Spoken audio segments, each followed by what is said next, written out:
CMR shopping mall biggest festive ధమాకా గంటకు బహుమతులు గెలుచుకోండి. నమస్తే, నేను Keshav. Welcome to Suman TV.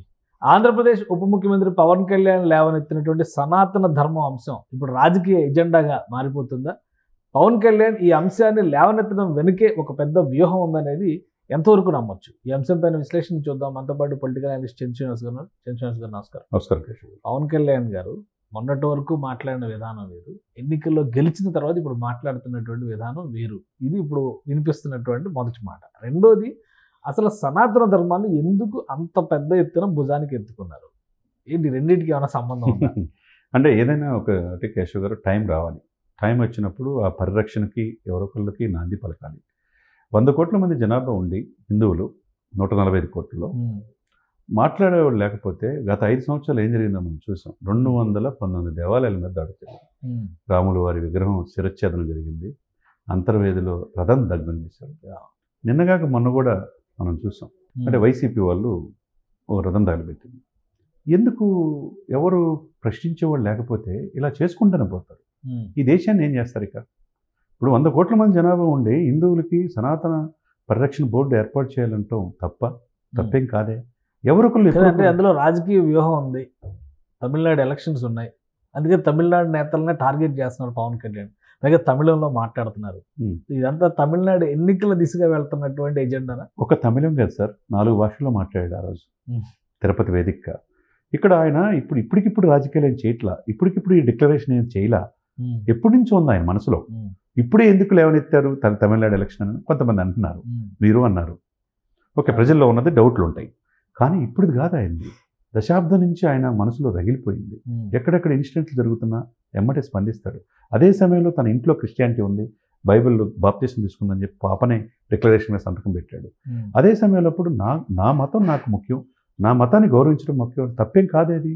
ఇప్పుడు వక్ఫ్ బోర్డు ఉంది ముస్లిమ్స్కి, క్రిస్టియన్స్కి ఏమో మిషనరీస్ ఉన్నాయి, హిందువులకు ఒక్కటి కూడా పరిరక్షణ బోర్డు. రాజకీయ ఎజెండా లేదంటారా? ఇక్కడ ఇచ్చిన డిక్లరేషన్స్ అన్ని ఫెయిల్ అయిపోయినాయి కాబట్టి సనాతన ధర్మం అంటూ కొత్త డ్రామా ఆడుతున్నది. చివరికి శ్యామల, యాంకర్ శ్యామల కూడా మాట్లాడింది, వైసీపీ లీడర్ కదా, రాష్ట్ర కార్యదర్శిగా ఆమె కూడా కామెంట్ చేసింది. ఇప్పుడు ఆమె మాట్లాడేది, పోసాని మాట్లాడేది కూడా మనం పరిగణలో తీసుకుంటే అనవసరం. ఈ రోజున ఏ మీడియా చూసినా ఫ్రంట్ లైన్లో హిందీ కావచ్చు, ఇంగ్లీష్ కావచ్చు, పవన్ కళ్యాణ్ ఎత్తుకున్నది కరెక్ట్ అని చెప్పి పెద్ద సీనియర్స్ అర్నబ్ గోస్వామి లాంటి వాళ్ళు కూడా ఎవరు లేని ప్రయత్నం ఒక స్టెప్ అయితే పవన్ తీసుకెళ్ళాడు అనేది ఆ విషయంలో పర్ఫెక్ట్గా సక్సెస్ అయ్యాడని అనుకోవాలి. అది హిందువుల కోసమా రాజకీయాల కోసం అనేది పక్కన పెట్టండి. ఇన్నాళ్ళకి ఇప్పుడు వచ్చాడు మమ్మల్ని పరిరక్షించే వ్యక్తి, నిస్వార్థం లేని వ్యక్తి. ఈయనేమో లక్షల కోట్లు లేవే, అవినీతి ఆరోపణలు లేవే, జగన్మోహన్ రెడ్డి గారి మీద ఉన్నట్టు 32 కేసులు ఈ దగ్గర మీద ఏమి లేవే.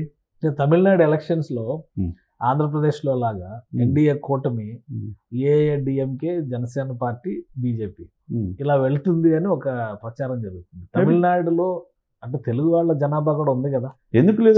చెన్నై దాదాపు 40-50 నియోజకవర్గాల్లో ఆర్కాడ్ కానీ, కోయంబత్తూరు కానీ ఉన్నారు కదా, అక్కడికి వెళ్ళారు. పవన్ కళ్యాణ్ గారు తమిళనాడు పైన ఫోకస్ పెట్టారా? 2026 అసెంబ్లీ ఎలక్షన్స్ కు తమిళనాడు రెడీ అవుతుంది, అందులో భాగంగానే ఈ ఒక మాస్టర్ ప్లాన్ నడుస్తుందా?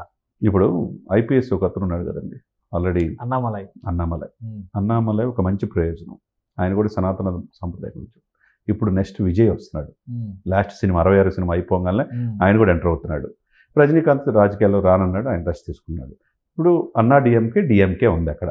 ఇప్పుడు అన్నా డిఎంకే ఎంజీఆర్ని పొగిడాడని చెప్పేసి దాన్ని కూడా విమర్శిస్తున్నాడు, చేస్తున్నారు. అది ఏ పార్టీ అధ్యక్షుడు? అందుకని అన్న కాంబినేషన్ అన్నా డిఎంకే ప్లస్ జనసేన ప్లస్, లేదంటే 2014లో మనం చూసినట్టుగా జనసేన పోటీ చేయకపోయినా కానీ బీజేపీ ఏఐడిఎంకేకి మద్దతు ఇచ్చే అవకాశాలు ఏమైనా ఉన్నాయా? అందుకనే పవన్ కళ్యాణ్ గారు ఈ టాపిక్ రైజ్ చేస్తున్నారా? డెఫినెట్గా ఉంటుంది, తప్పే ఉంది. ఇప్పుడు ఎంజీఆర్ గారు సినిమాల నుంచి రాజకీయాల్లోకి రాలేదా? అదేవిధంగా జయలలిత రాలేదా?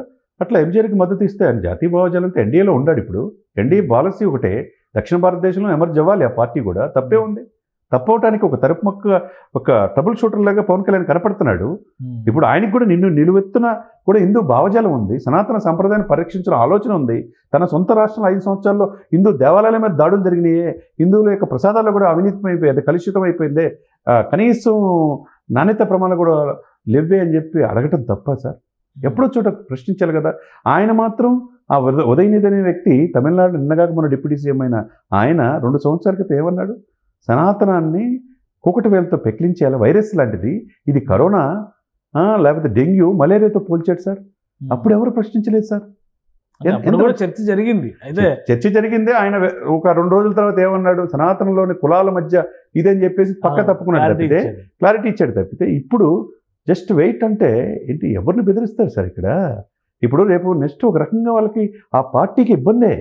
తెలుగు వాళ్ళు గెలుపోవటంలో దాదాపు 100 నియోజకవర్గాలు ఉంటారు. అక్కడికి వెళ్ళి శ్రీనివాసం ఏర్పాటు చేయడం కానీ తలర్లు వెళ్ళిపోయి అక్కడ కూడా రాజకీయాలు శాసించే స్థాయికి ఎదిగారు, పారిశ్రామికతలు ఎదిగారు, ఎడ్యుకేషన్ ఇన్స్టిట్యూషన్స్ పెట్టారు, దేవాలయాలు, గుడులు అనేక తమిళనాడులో, కేరళ మనం చూసాం. కాబట్టి రేపటి రోజున డిఎంకే కష్టకాలం మొదలైనట్టే. సో పవన్ కళ్యాణ్ ఒక ట్రంప్ కార్డు తమిళనాడు. డెఫినెట్గా is trouble shooter of NDA అవుతాడు. దక్షిణ భారతదేశంలో ఒక మాట, ఒక పాయింట్ ఆఫ్ వ్యూ రాజకీయ లబ్ధి కోసం ఆయా పార్టీలు భయపడతాయి సార్. కానీ ఇక్కడ ఏంటంటే తన సనాతన సాంప్రదాయాన్ని కొన్ని అప్పుడు ఖిల్జీలు, తుగ్లకులు, తుర్కు అనేక మంది మన దాడులు, మన హిందూ దేవాలయాల మీద దాడులు చేసి ధ్వంసం చేశారు. అది వేరు, ఇంకా చరిత్ర ముగిసింది. చరిత్ర వేరు. ఇప్పుడు తమిళనాడులో రేపు విజయ్ పార్టీ పెట్టినా గానీ స్పెషల్ గా స్పేస్ క్రియేట్ చేసి, ఎందుకంటే విజయకాంత్ కూడా చనిపోయాడు, ఎండిఎంకే పార్టీ కూడా వీక్ గా ఉంది. కాబట్టి పవన్ కళ్యాణ్ సపోర్ట్తో బీజేపీ ఏఐడిఎంకే కాంబినేషన్కి ఇది ఒక రూట్ మ్యాప్. డెఫినెట్గా ఉంటుంది, తప్పే ఉంది. దక్షిణ భారతదేశంలో ఈయనకున్న ఫాలోయింగ్ ఎవరికి లేదు. ఒక హీరోగా కాకుండా రాజకీయ నాయకుడిగా ఎమర్జ్ చేయడు. 100% స్ట్రైక్ రేట్ ఉంది. ఇతను పవన్ కాదు తుర్ఫాన్ అని చెప్పి ఆ రోజున ఎందుకన్నాడా అనేది ఈ రోజు ప్రజలు చూస్తున్నారు, నేషనల్ మీడియా కూడా చూస్తుంది. ఏంది ఇంత పవన్ కళ్యాణ్ గురించి మోదీ గారికి ఎలా తెలుసు అని చెప్పి అనుకున్నారు.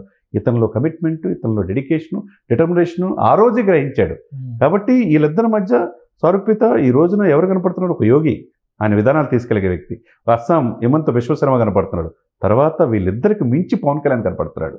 హిందూ సనాతన పవన్ కళ్యాణ్ మొన్నటి వరకు కమ్యూనిస్టుల మిత్రులు అన్నారు, ఎర్రజెండా స్నేహం అన్నారు, తర్వాత చెగువేరా అన్నారు. ఇవన్నీ తీసుకొచ్చి మళ్ళీ ఇప్పుడు సనాతన ధర్మంతో ముడేయడం ఏంటి సార్? ఎప్పుడు ఏం చేయాలో అనేది ఒక సిస్టమేటిక్ వెళ్తారు.